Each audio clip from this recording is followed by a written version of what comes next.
If you find it difficult to hear and understand clearly the dialogue from your TV speakers, in this video, I want to share with you why your TV speakers sound so terrible, and I'm going to give you 3 ways that you can improve that sound. Now, I'll have links down in the description to a lot of products that I've reviewed here on the channel that would be a huge improvement over your TV speakers. The first thing we'll look at is why your TV speakers sound so bad.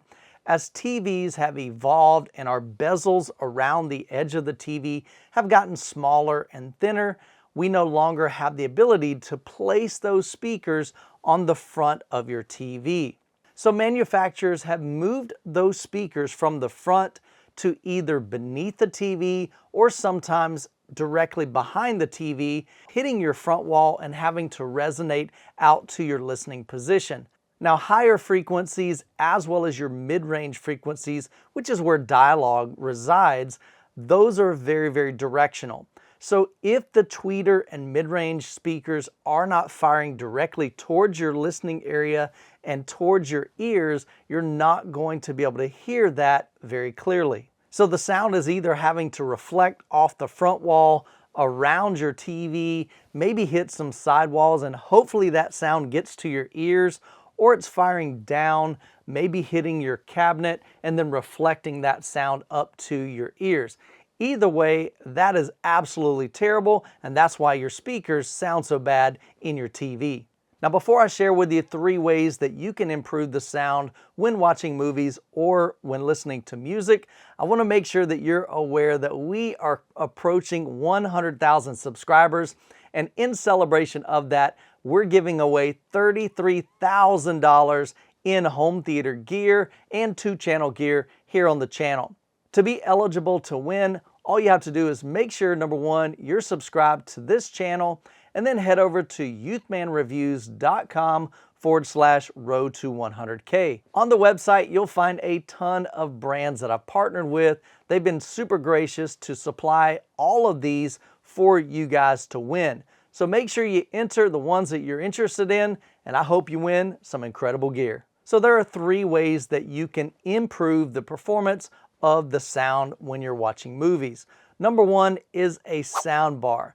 Now, I know a lot of you guys poo-poo on sound bars. You feel that, man, there's just no place in a home or in a home theater for that, and I tend to disagree.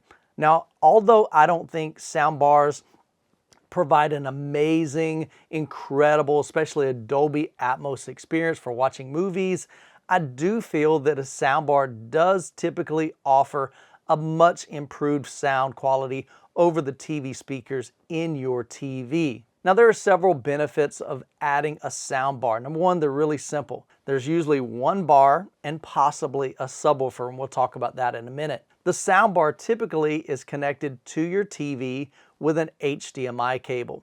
That HDMI cable sends the sound from your TV through what they call ARC, A-R-C, which is the audio return channel, or eARC, which is enhanced audio return channel. So the sound will come out of your TV, go down into the soundbar, and then that sound is projected out into your room. And the great thing about soundbars is those speakers are typically placed below your TV, and those speakers, more importantly, are firing directly towards your listening position. Now, you can't expect a soundbar to produce this incredible, immersive Dolby Atmos experience. I don't care what label they put on the soundbar, but like I said, it will be an improved sound over your TV speakers.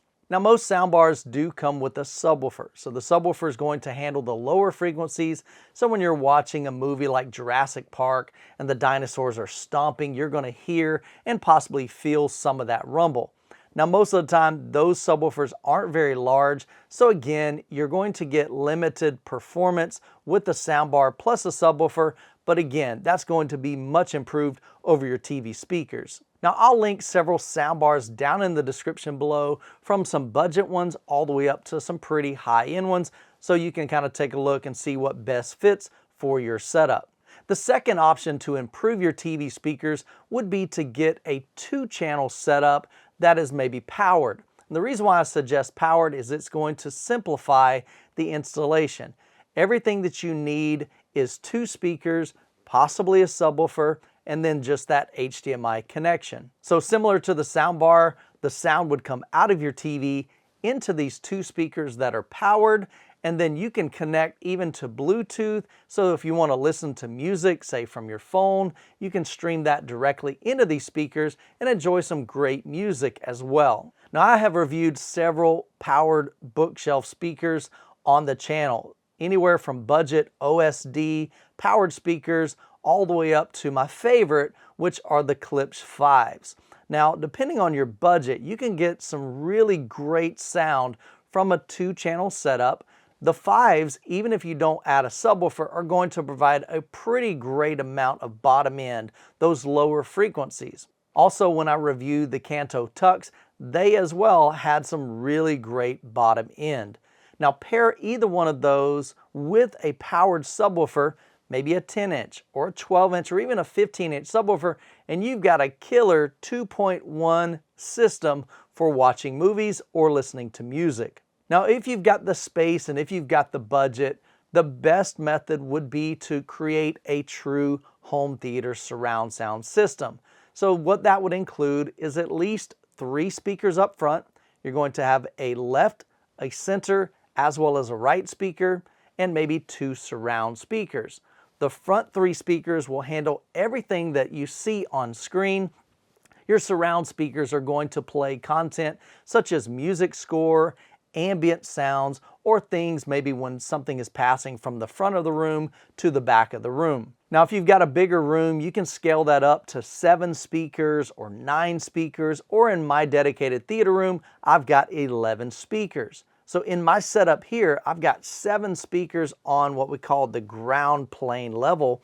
So these are the floor level speakers, 3 up front, 2 on the side, and 2 on the back. Then I also have 4 Dolby Atmos speakers up in the ceiling. So Dolby Atmos is going to allow you to get that true immersive sound, not only from the ground plane level, but also things that are happening above you, such as airplanes that are flying over. Now, with this setup, it does get a little bit more complex because you're going to need an AVR or an AV receiver. This audio video receiver is basically the hub of your entire system.